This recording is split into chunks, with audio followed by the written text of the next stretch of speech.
Shalom saudara-saudari, bertemu lagi kita di dalam Rhapsody of Reality. Ajaran Pastor Chris hari ini bertajuk Telah Dibebaskan dan Telah Dipindahkan. Ayat pembukaan kita diambil dari Kolose 1 ayat 12 hingga 13. Mengucap syukur kepada Bapa yang telah melayakkan kita untuk memperoleh bahagian warisan orang kudus di dalam terang. Dialah yang telah membebaskan kita dari kuasa kegelapan dan telah memindahkan kita ke dalam kerajaan anak-Nya yang dikasihi. Haleluya. Saudara-saudari, ramai yang menganggap dan percaya bahawa pada suatu hari nanti, pada masa hadapan, Tuhan akan dengan senang hati membebaskan kita daripada kuasa kegelapan. Tetapi dari ayat Injil pembukaan di atas, oleh Roh Paulus membuat kita tahu bahawa perkara tersebut sudah pun berlaku.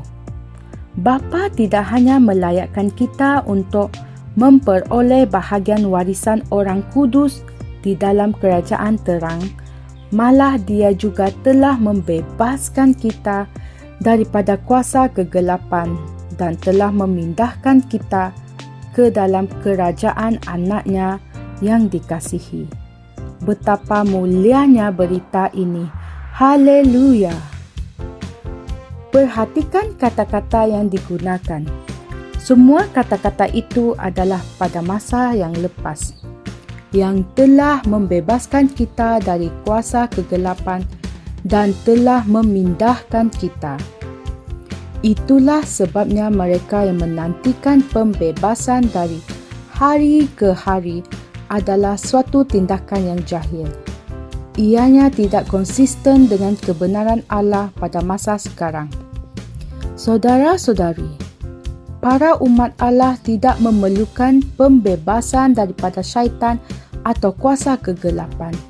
Satu-satunya pembebasan yang mungkin diperlukan adalah pembebasan daripada kejahilan, dan penawar untuk perkara tersebut adalah pengetahuan tentang firman Tuhan. Orang benar diselamatkan oleh pengetahuan. Haleluya.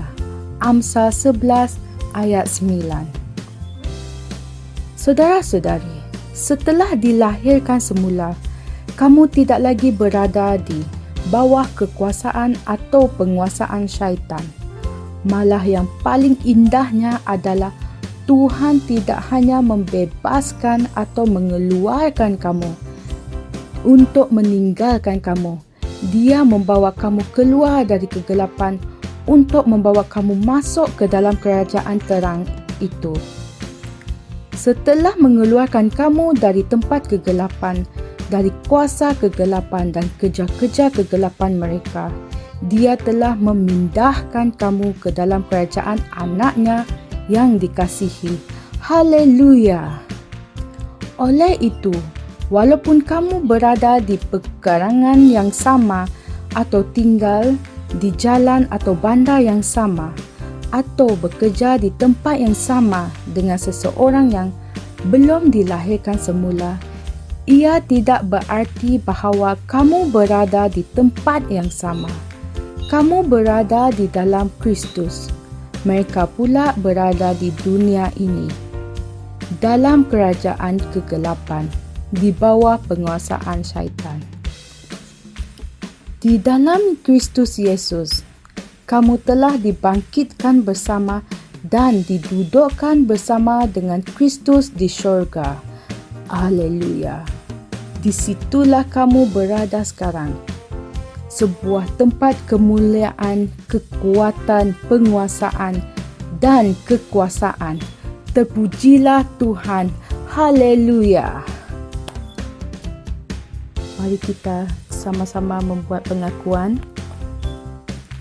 Terpujilah Tuhan. Aku tinggal di dalam kerajaan anak-Nya yang dikasihi, dalam terang-Nya dan dalam kekuasaan-Nya selama-lamanya.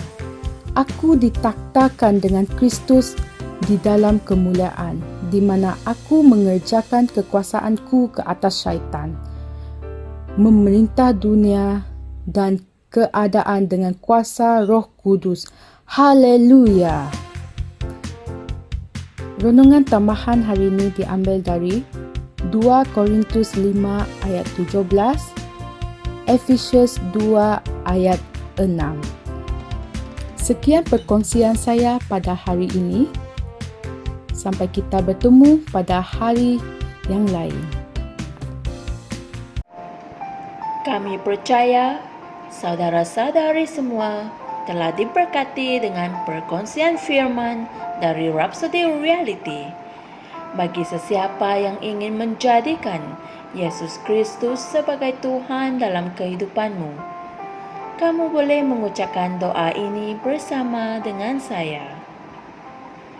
Ya Tuhan Allah, aku mempercayai Yesus Kristus, Anak Allah yang hidup dengan sepenuh hatiku. Aku percaya Dia telah mati untukku dan Allah telah membangkitkan Dia dari kematian. Aku percaya Dia hidup hari ini. Aku mengaku dengan mulutku bahawa Yesus Kristus adalah Tuhan dalam hidupku mulai dari hari ini. Melalui Dia dan di dalam nama-Nya, aku mempunyai kehidupan yang kekal. Aku telah dilahirkan semula. Terima kasih Allah kerana menyelamatkan jiwaku. Aku sekarang adalah anak Allah. Haleluya. Tahniah, sekarang kamu telah menjadi anak Allah.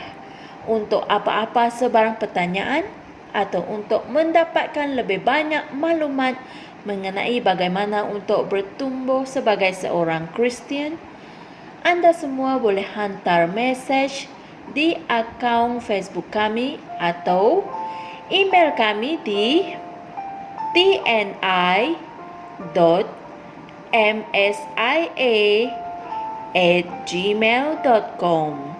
Sekali lagi, tni.msia@gmail.com. Tuhan berkati anda semua.